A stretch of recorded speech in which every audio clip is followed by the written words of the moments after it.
And welcome, everyone. And we're looking forward to the presentation titled Just Action as a Response to the Gospel Imperative. And Maria and Father Bob Thacker will be our presenters this morning. And we're looking forward to it.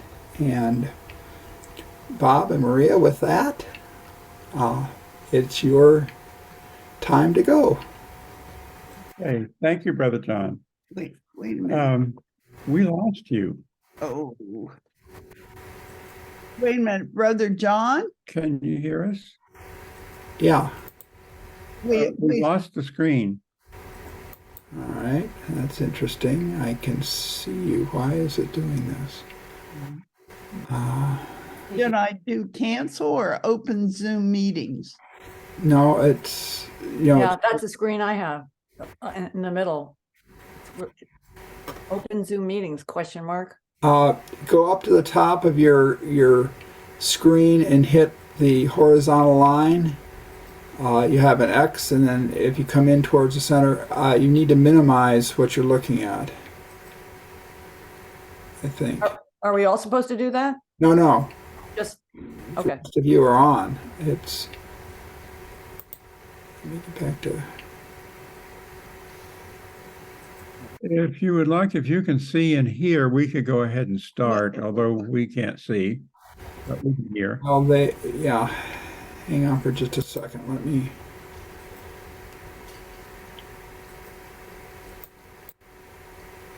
You are viewing Carlisle Boyce's screen. Well, let me cancel that then. Yeah, I think what you did is you clicked on screen share. Yes. So you should see up at the top, there should be a red square up at the top that you can click. Yeah. Click that, and that should. That's going to leave meeting. Do you want me to leave meeting and come back in? No, I don't know who's. Oh, there. We are. There. Don't touch anything. Anybody. Don't scream. I think Carlisle accidentally shared his screen, and that's what. I was just experimenting. Sorry. All right. Okay. Well. Now, if you would all mute yourselves, please. Except Bob and Maria, don't mute. Okay, Brother John, thank you. I think we're all set. Okay. Well, when I announced our interracial pilgrimage to Montgomery that Sunday, Rita asked Maria and me if I would talk about our spiritual journeys that led us to organizing this pilgrimage.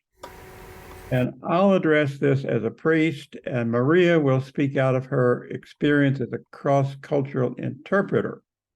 We're both different people with different professional life experiences, but we've come to similar conclusions. But first, we should remember David Evans, who recently died.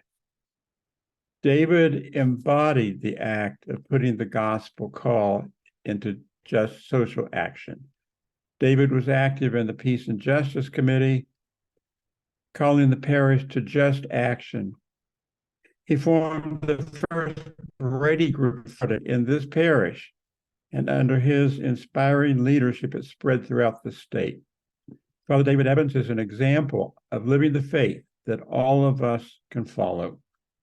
Let us take a minute of silence to remember him and open ourselves to God's call to gospel action.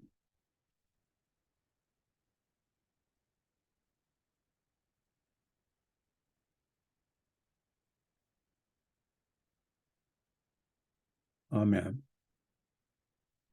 I can't hold a candle to David's witness, so I'll just share my journey to just action and good trouble. Our pilgrimage to Montgomery will celebrate and hopefully call forth from us the kind of living that I so admired in David. I was raised a Southern Baptist.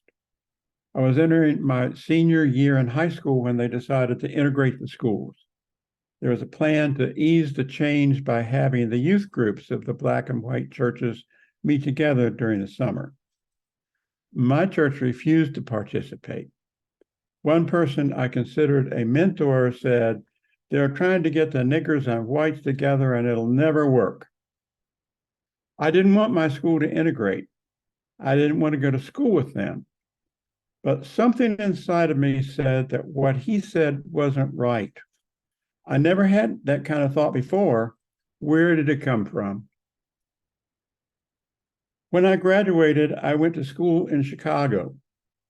I went to an Episcopal church with a friend. I saw whites, blacks, Latinos, Japanese, all kinds of people interacting and enjoying each other at coffee hour. And I thought, this is how it should be. And I became an Episcopalian. I began to move forward toward diversity. When I was in Chicago one evening, I was on the subway. I was the only white person on the train. I was very uncomfortable. And then suddenly I thought, this must be the way they feel all the time. Where did that powerful, life-changing thought come from? I hadn't planned it. I had always wanted to be a minister, even when I was a Baptist.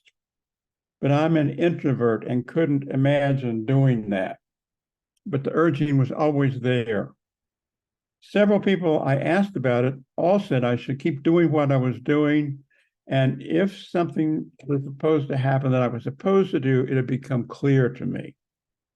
One morning in the shower, all of a sudden, it was as if a curtain was lifted, and I knew I was to be a priest. I didn't see a vision or hear a voice. I just was certain that that's what I was to do. I had to have a liberal arts background to apply to seminary. So I went home and enrolled in a state college run by the state that I could afford, and I could live at home and not pay room or board. The college was West Virginia State College, a historically black college.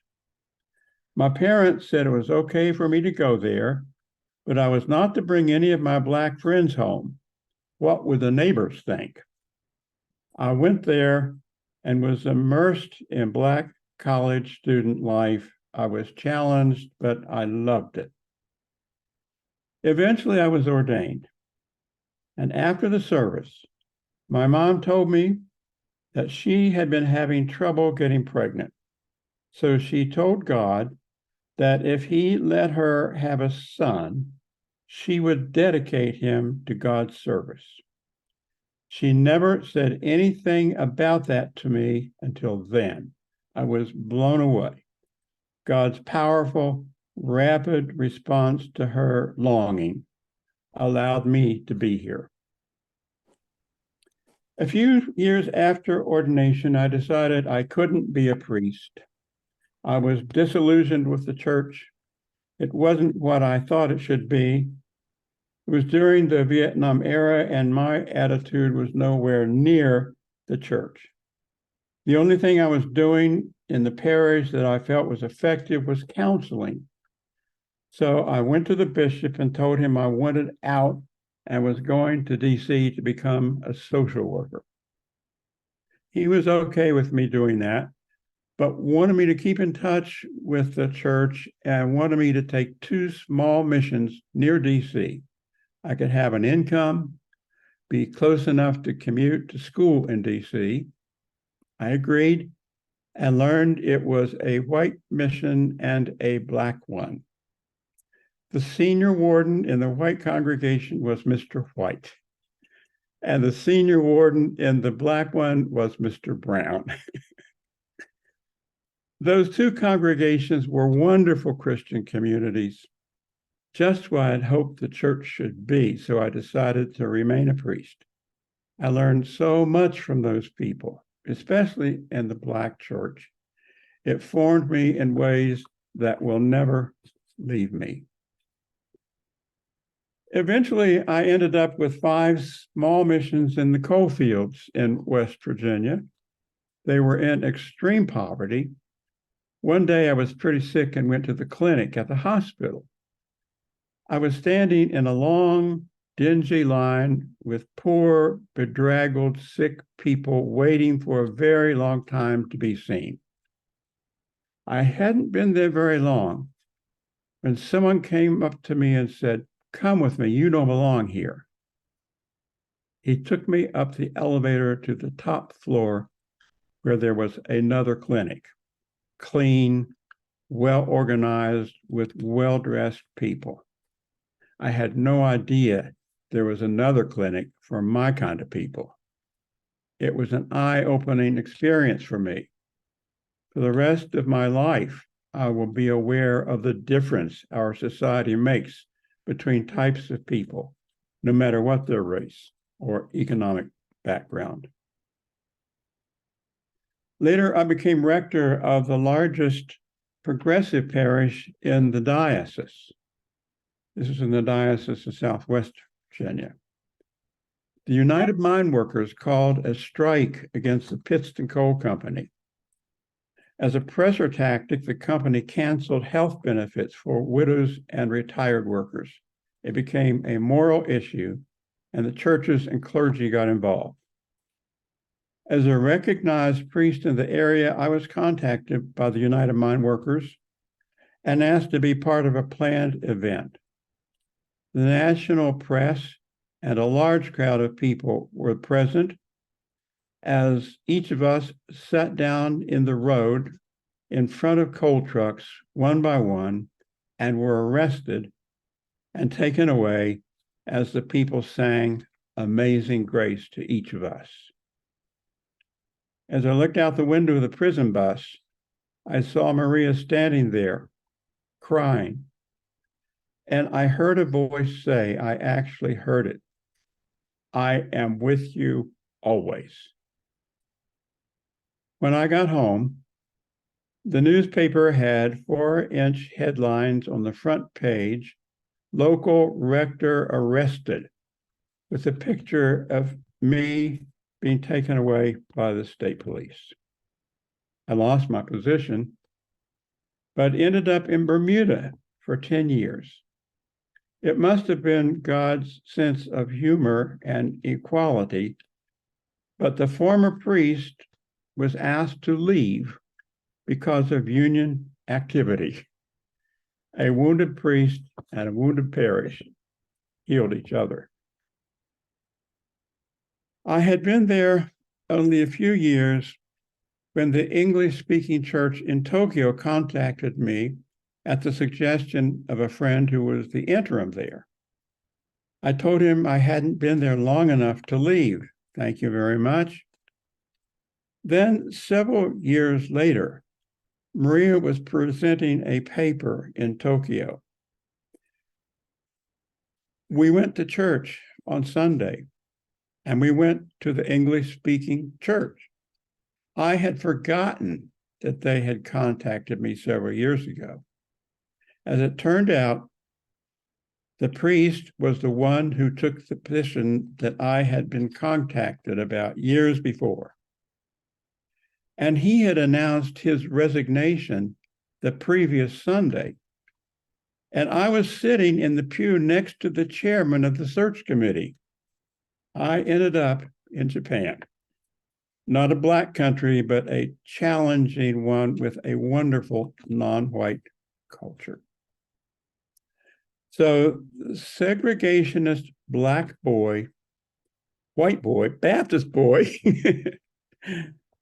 led through a wild spiritual journey to co-hosting with a Black woman pastor in Newtown, an intergenerational pilgrimage to Montgomery and Selma, where Blacks and whites will share deeply emotional experiences, process them together, form deep, not spiritual relationships, and return dedicated to work together to address the diversity issues that do and will confront us in this community.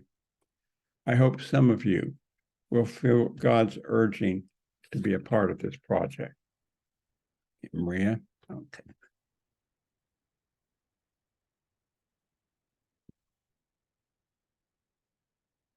if you all want to stand up and take a breather, you can. Can you hear me? Is that all right? Yes, brother? you're fine. We can hear you. I can hear you. Okay. Oh, hi. This is our daughter. Arusha. Well, You're silly. they don't know you. Some of them know you. Okay. Knowing David Evans has led me to see my spirituality as acting out of the Christian gospel through teaching, faith, and action. He has been such a role model for me and for this parish. And I think most of us on this call will agree with that. He's been quite a towering presence in our congregation. This morning, I will reflect on the development of my interest in human diversity, and more commonly spoken of as race and cultural differences. I'm originally from Clarksburg, West Virginia, which was and is a small town situated in the border area during the Civil War era. Sometimes people in one family would fight for the North or fight for the South. It has about 3% African Americans. West Virginia has very few African Americans because it used to have a lot, but many people had to leave for job opportunities in the cities. But nevertheless, Blacks were invisible then when I was growing up, and still are to a certain extent. When I was 10 years old, I was playing with an all-white neighborhood gang in the backyard of my best friend's house. We were sitting on top of a picnic table, and for some reason, her father appeared and began saying nasty racial comments. I, a thin, timid little girl, stood up and yelled, "That is not true. You can't say that." He began yelling and screaming at me, and I ran home in tears. Somehow I knew in my bones what that authority figure was saying was wrong when I was 10. When I was 19, I was traveling alone by bus from New Jersey through Washington, D.C., home to West Virginia. That was the weekend of the nation's capital of the 1963 March on Washington for Jobs and Freedom.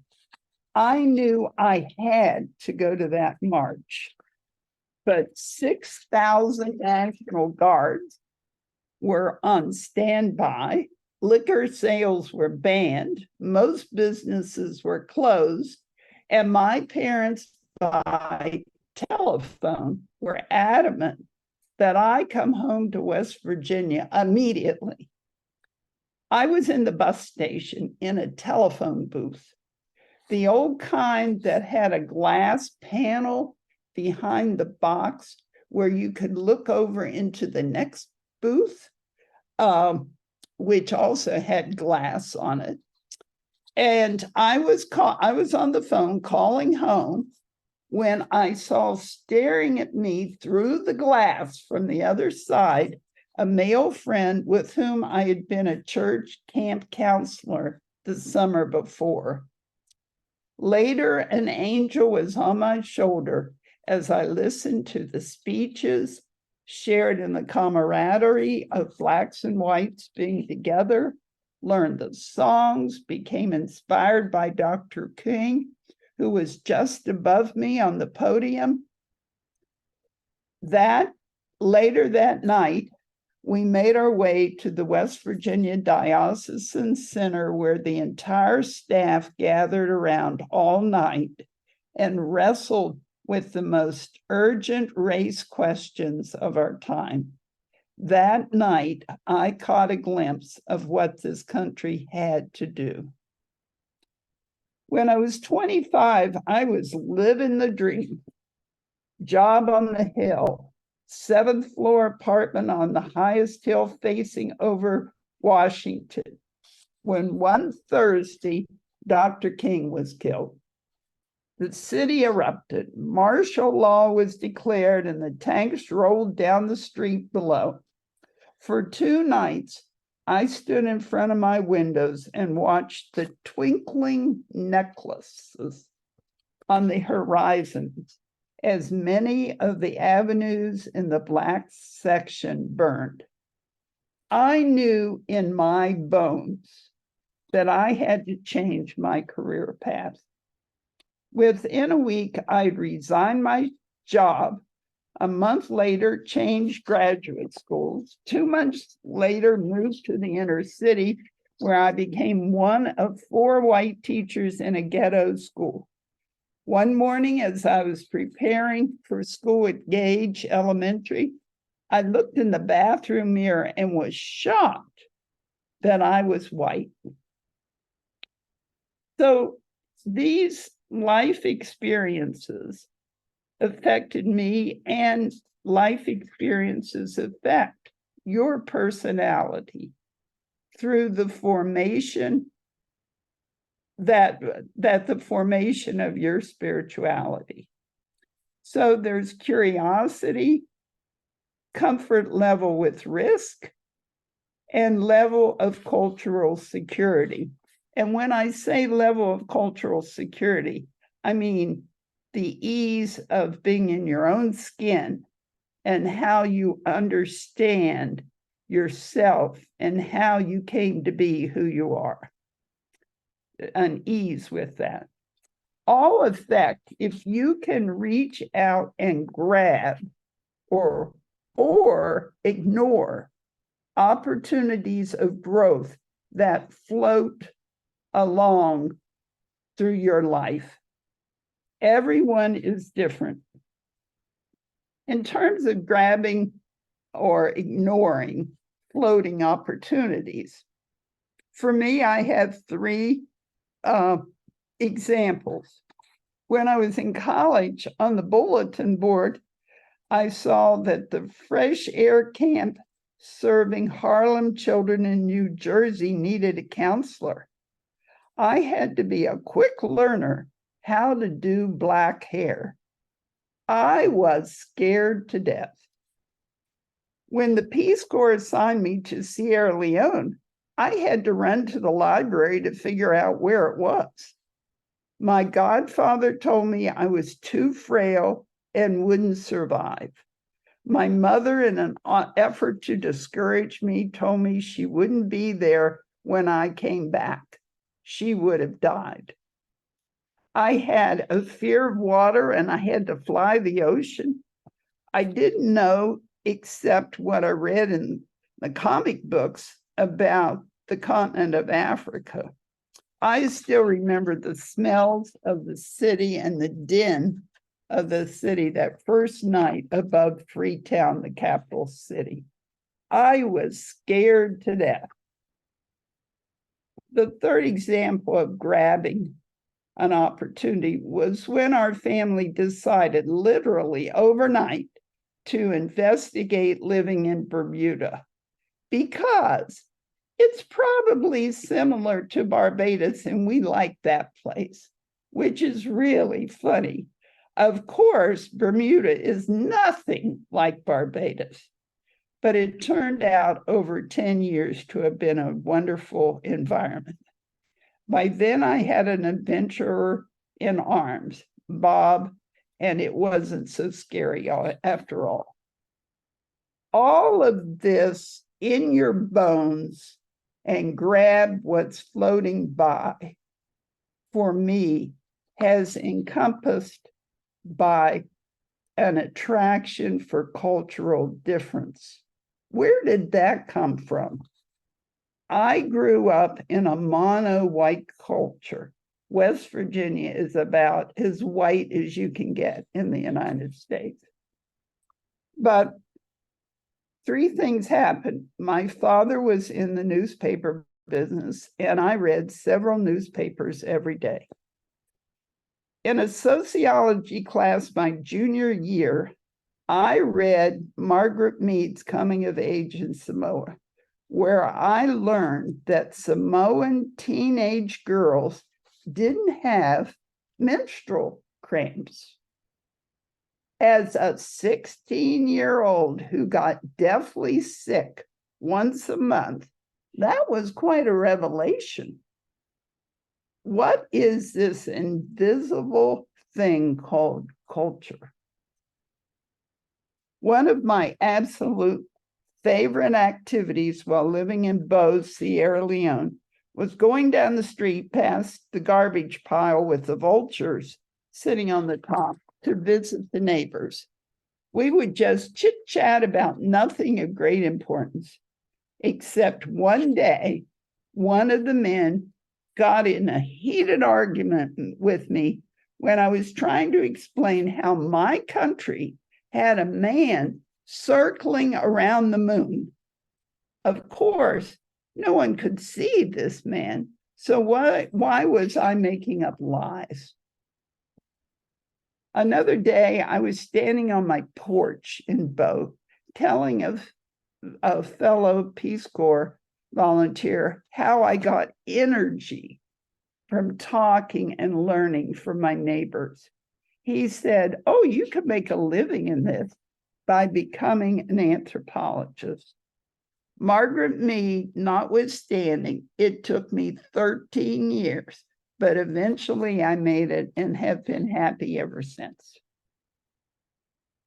I enjoy helping individuals, college students, corporate titans, really anybody who so desires, dig deeply into complicated cultural issues that are significant to our society. Race is a core issue of our time, with much ignorance and confusion. Bob and I have led several pilgrimages to the Middle East, and we know the value of experiential learning. The experience of being part of a pilgrimage, not a trip to Montgomery, is an opportunity for growth leading to action. It can be a transformative life experience. Now, Bob and I have been reminiscing here about our lives, and we're now going to ask you to do some thinking and reminiscing. Okay, I'd like everyone on this call to think back to one time you knew something that was counter to those around you, that you thought you knew in your bones. You just knew it was the right thing to do. And what was that significance to you, and how did that make you feel? If you take a minute or two and try and identify just one experience in your life.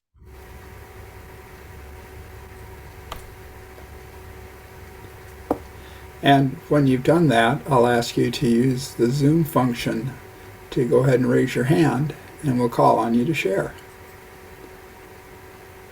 And we have our first person up is Amy. And Amy, if you'll unmute yourself, there we go. Here we go. It's Amy and Bob. We each have a different one, because I grew up in Kansas City and Bob grew up in South Carolina. So we have different things to say. You want to tell your first one about your daddy? Well, I can share his. Even though Bob grew up in Columbia, South Carolina, his family, his mom and dad were from the north. His daddy from Ohio, his mama from Illinois. So they did not have the prejudices that their neighbors had. And Bob and his dad used to golf at Fort Jackson, which was the military golf course. And we learned that Bob's dad routinely told the black caddies and the workers there to jump in the car and he would take them home after his golf game. And that was really exciting. I thought that was wonderful. Bob and his brother just thought it was normal. It's just what his daddy did, but nobody else's daddy did anything like that. So that I think was really neat on his side. If you don't mind, I will tell you two things. When I was just starting college, my brother and I were home at the time of the parish meeting of our church. And it was a Reformed church in Kansas City. And the topic at this parish meeting was what to do about integration. So there was a vote, integrate or to sell the church. And we were horrified. People we had known all our lives. My parents had been married in that church. We'd grown up in that church. But only a couple of families, the Parkhursts among them, of course, voted to integrate. And I, as a stubborn, bold college student, expressed myself and said, I'm often waiting at the door after Sunday school to greet people as they come in, along with the greeter. And if I happen to have a Black family come through, I would welcome them and take them to their seats. And of course, the guys who were the regular ushers said, well, we would tell them to find a church of their own. And so we were just mortified that this happened. So our wonderful little church is still standing there, but it's a Black congregation now. But my nice feeling about the Episcopal Church was when I was dating Bob, and he took me to the Episcopal Church in Poughkeepsie, New York. And I had never before been in a church where Blacks and whites were worshiping together. And I thought, if I marry this guy, I could become an Episcopalian. So that's what we have to say. Thank you, Amy. Thank you. I have one. Oh, okay. Am I on the video? Yes, you're fine. Oh, okay. So, I don't know how many years ago it was, but it wasn't very long ago when the Episcopal Church began marrying people of the same sex. And in my church in Florida, the priests got up and said, the bishop in Florida said that they could do that, but they didn't have to do that.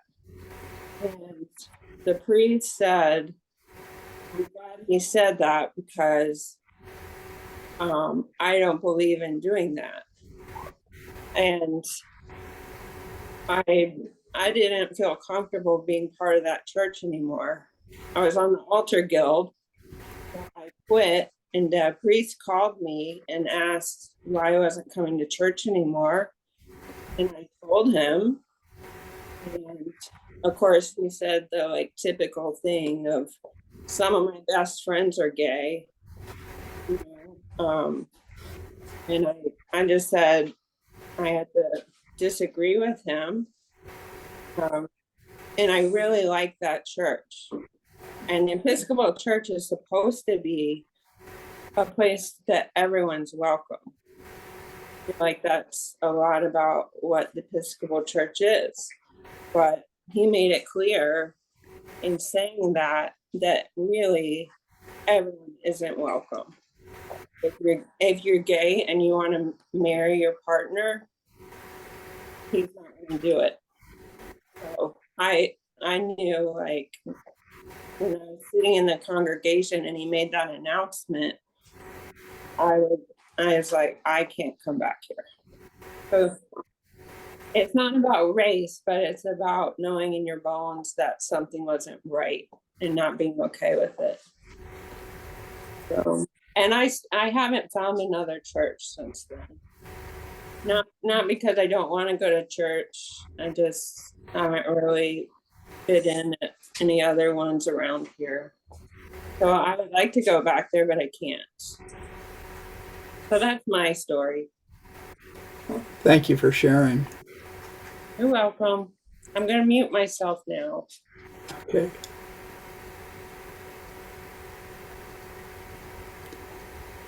Anyone else want to share?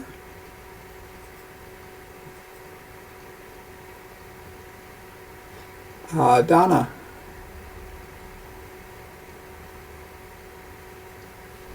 Donna, go ahead. Yes, thank you.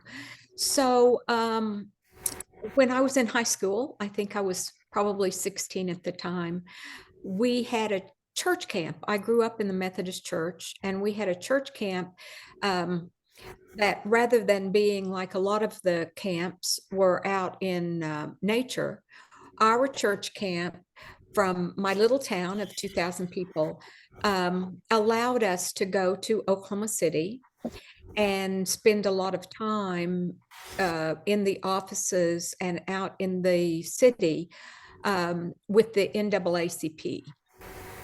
And we not only got to spend a lot of time with Black teens and leaders in the community, but we also got to go to this area called Nichols Hills, which was a very wealthy part of Oklahoma City. So my eyes were flung open by the fact that we were spending time in both of these types of socioeconomic environment and with a lot of Black folks.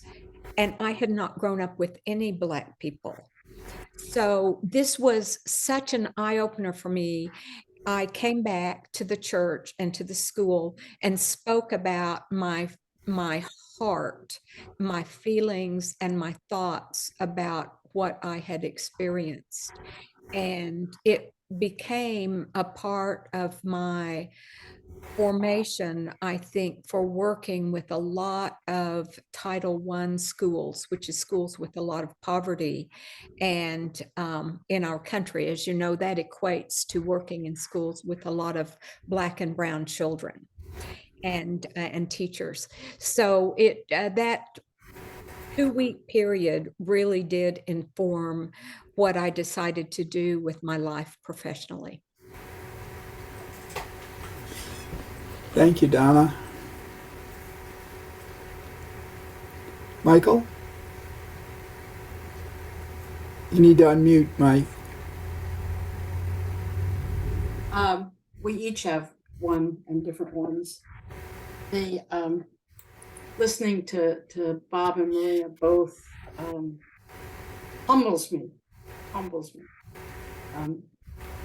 The course that you have taken, and especially your memory of David, who is very, very dear to our hearts as well.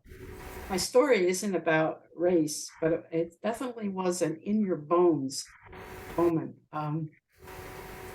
In one of my previous lives, I worked for TWA, and I worked on the Washington desk. I was in sales. That was my accounts for Washington. What it really meant was giving privilege to the people at the Pentagon so they didn't have to go through normal stuff to get on flights. But one of the jobs that I had was I was responsible in the 60s for what, it's hard to even talk about this, but every soldier that was killed in Vietnam had an equal rank escort to come back to the States. Most people didn't know that. And that was one of my jobs. I had to arrange the escorts for these bodies to come home. And there was I had a colleague who worked for Pan Am who had the same job I did, and a colleague for United who had the same job I did.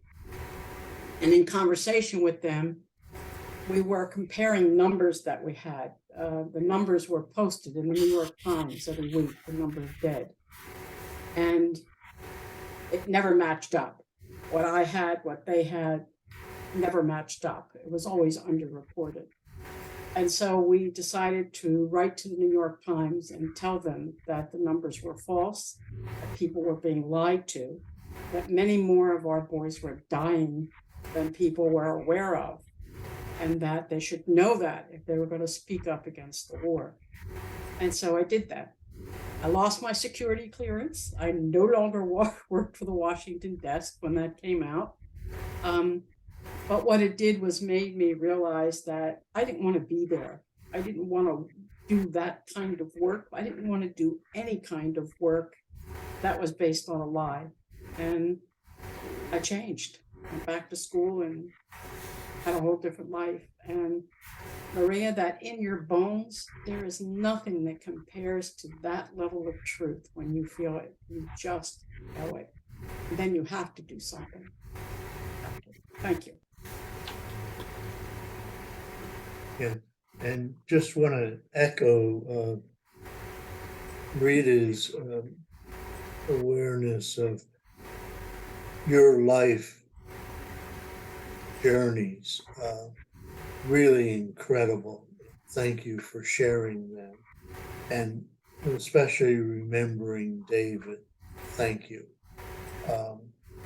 Again, my story goes back to another life when I was a Roman Catholic priest.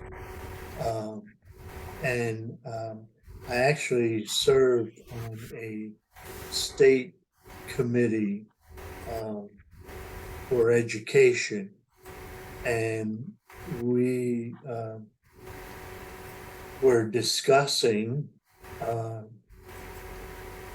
the hiring or firing of gay teachers.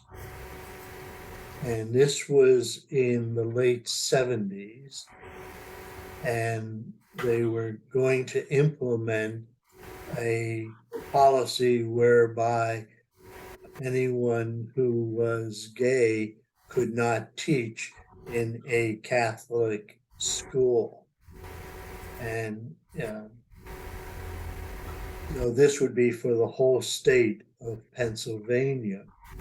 And as the discussion was unfolding, I raised the issue that everybody was saying that this was a choice, and therefore, it was sinful.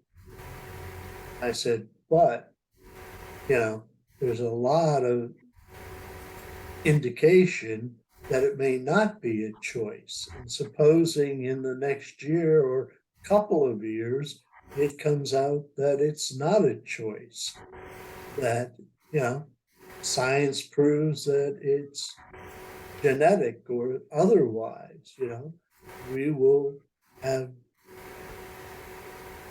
hurt people's lives that we should not have hurt. And we should hold off trying to do anything. Let's wait. And with that, the look on everybody's face was, is this guy gay? Was the basic look. The response was, no, this is not right.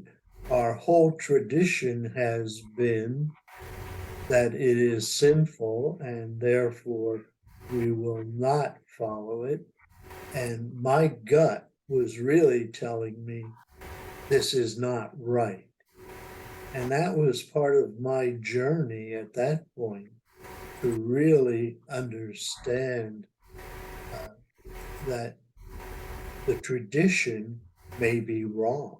And that's what led me to understand that it was not actually scripture that was wrong, but that the tradition was also wrong. And that gays have an equal right to any job and need to be treated equal and valued like anyone else. So it was the beginning of a journey for me that I am glad that I took. Thank you, Rita and Michael. Anyone else? If not, we will. Carlisle. Carlisle. There's Carlisle. Okay, Carlisle. Thank you. Carlisle, you're muted. Unmute yourself.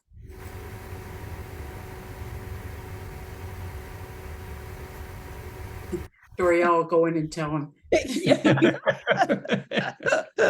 advantage of a two-computer household. Yeah.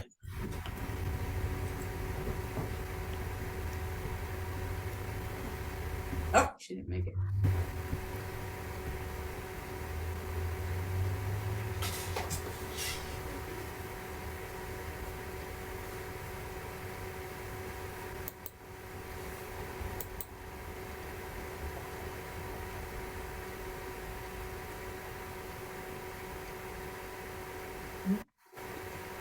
She didn't get it.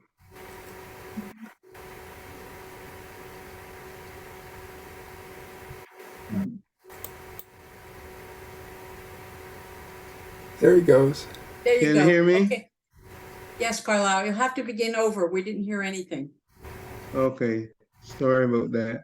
That's One okay. would have thought that at this stage of my life, I knew a little bit of technology. Oh, you do. First of all, I want to say how much I appreciate hearing the stories that the journeys that Bob and Maria recounted. And it reminded me of my first days at not my first days, but my days at 3M Canada. I emigrated from Barbados and we came to London, Ontario, which was in those days a predominantly white society, and joined 3M Canada, which is headquartered in London, Ontario, which is even more white than the community. And the story, I worked with 3M for some time. In fact, all my career I worked with 3M, but I was on the management committee of the company at the time.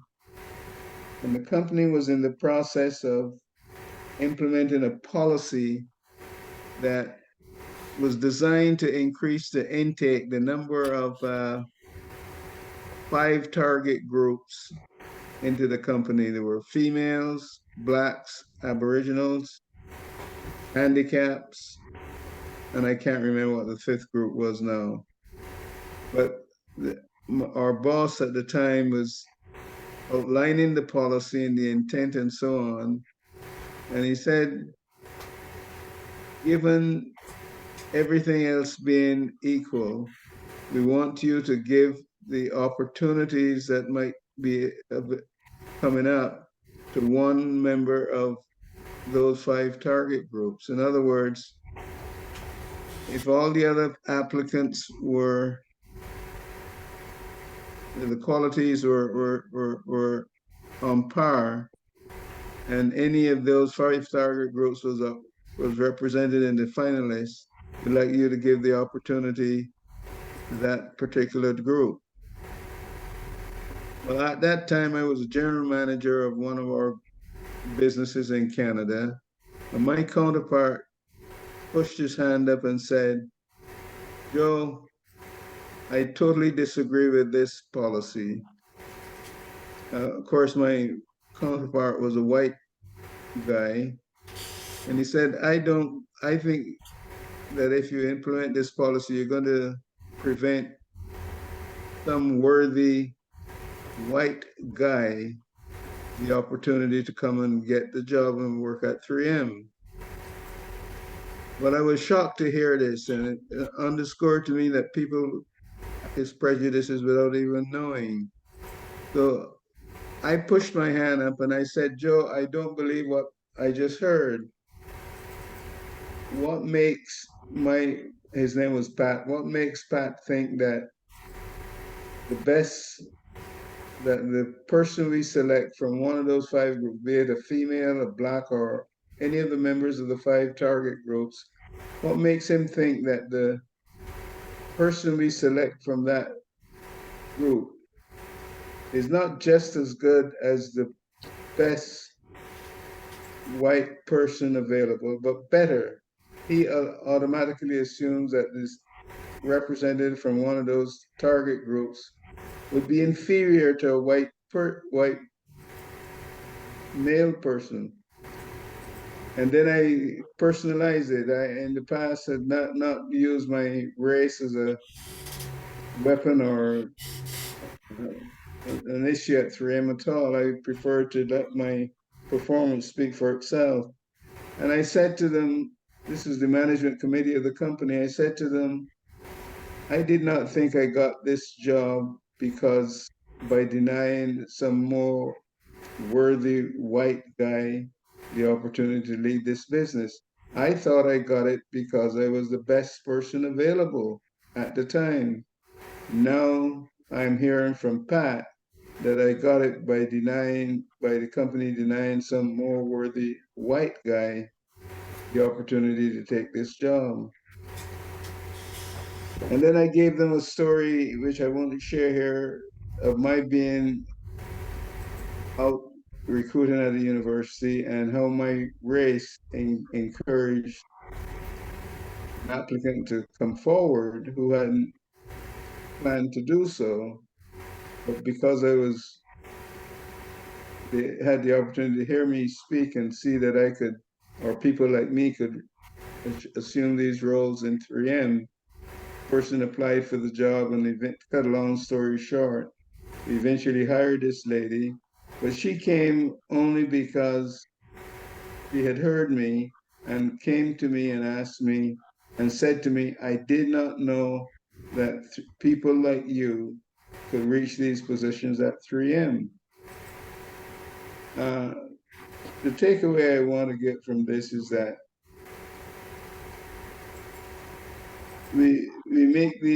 people make their prejudices and their assumptions based on,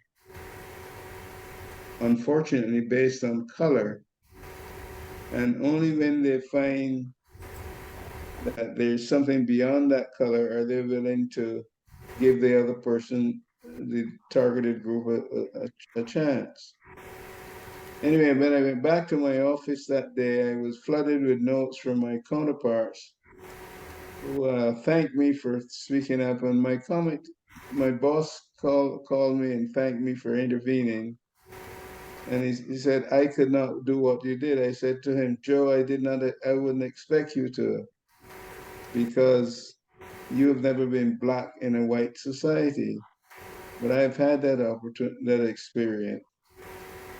And so the takeaway I want to, probably a couple, Maria and Bob mentioned their determination in spite of being minorities in the setting that they find themselves. Minorities live that in the US and Canada in a lot of ways. And it's very easy to display prejudices in ways that the individual doing so may not be intending to or be aware of. Bottom line is that the action that one takes, I believe, is very important in portraying a different message to the one that has traditionally been so in these racial situations. Anyway, I rambled on quite a bit because I was trying to recount the story which occurred some 40 years ago. But I hope I gave you a glimmer of hope, a glimmer of what the situation might have been in 3M and how I handled it. Carlisle, thank you so much. Thank you. Thank you. Brother John, do you think we should go on to the next question, and we can do it very briefly? not much explanation. That would be fine. Okay, the next question is, what is one time in your life when an opportunity of great interest came floating by? Have that vision in your mind. This opportunity is floating by you wherever you are. And for whatever reason, or fear or other responsibilities, you let it pass. You let that opportunity keep on going. Or you grabbed it, ran with it, and what kind of effect did that have on you? And you don't have to go into explanation, but have you identified that floating opportunity?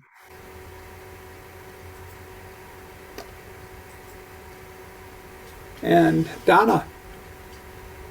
Yes, just quickly, in 1989, I was asked by a woman friend about 20 years my senior. She was one of my colleagues and also kind of a mentor to me for many, many years. I was asked to go, if I would like to go with her to the University of Tennessee, Knoxville, to meet with and hear an Israeli psychologist named Reuven Feuerstein, who had survived the Holocaust and then developed a theory of psychology that rather than focusing on labels, he focused on human potential of human beings to be able to learn more of the time, and to be able to actualize their dreams. So Sally asked me if I would like to go to Knoxville and meet Reuven and hear him speak. And I said, absolutely. I've read one of his books and I can't wait.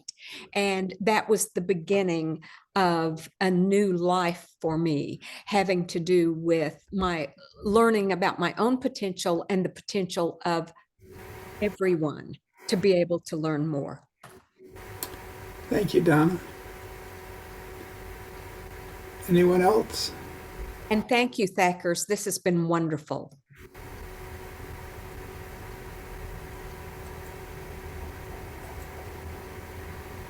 Okay. Before we go on, I'd just like to do a shout out to Cindy that I see is on the call, and I just want to wave to her.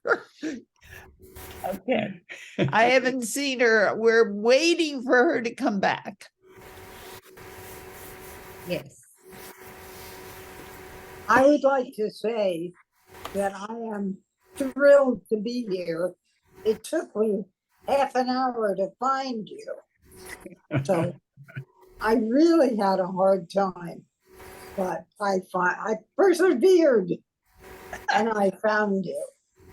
Good. Thank you. I'm happy about that. Yes. You should be. Okay, well, in conclusion, if anyone is interested in our pilgrimage, the contact information to register online is going to be in the newsletter. Now, I thought the newsletter would be out sooner than this. But if anyone wants to go ahead and register earlier, send me an email and I will email you the contact information for the registration page online. So at this point, let us pray. Grant, O God, that your holy and life-giving spirit so move every heart, that barriers which divide us may crumble, suspicions disappear, and hatreds cease. And our divisions being healed, we may live in justice and peace. In Christ our Lord. Amen. Now would be an opportunity if anyone has questions or some thoughts they want to share, please raise your hand using the Zoom function.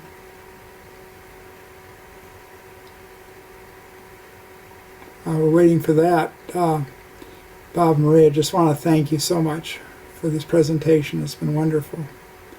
And Michael and Rita have their hand raised. This is just a bit of a plug. Our next second Saturday Spirituality on Zoom, Michael Pate will be the presenter, and he's going to present on the spirituality of travel and what that has meant in his life. Michael has spent this year alone. He has been in Ukraine and also in South Africa. Most of you know that Michael is supposed to be retired from the State Department, except I don't think the State Department knows that yet.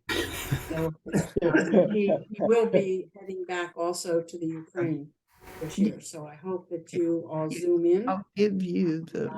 Listen to that wonderful presentation. And Maria and Bob, I thank you again for saying yes to the Spirit that Sunday, that you were in transit, in travel, and you still took time to talk to me and to say yes, that you would be willing to do this. We are so grateful. Thank you. Thank you. Can you hear me? Yes. Yes. I would just like to say, Michael Pate was one of my parishioners in Tokyo. And it was Oh, isn't that neat? aha when I saw him show up at St. Boniface. It's a small world. Yeah. 6 degrees. Yeah. 6 Yeah. degrees of separation. And what's really unique too is his spirituality is so practical and down to earth. You know, where he goes and what he does is really amazing, because he's taking care of people.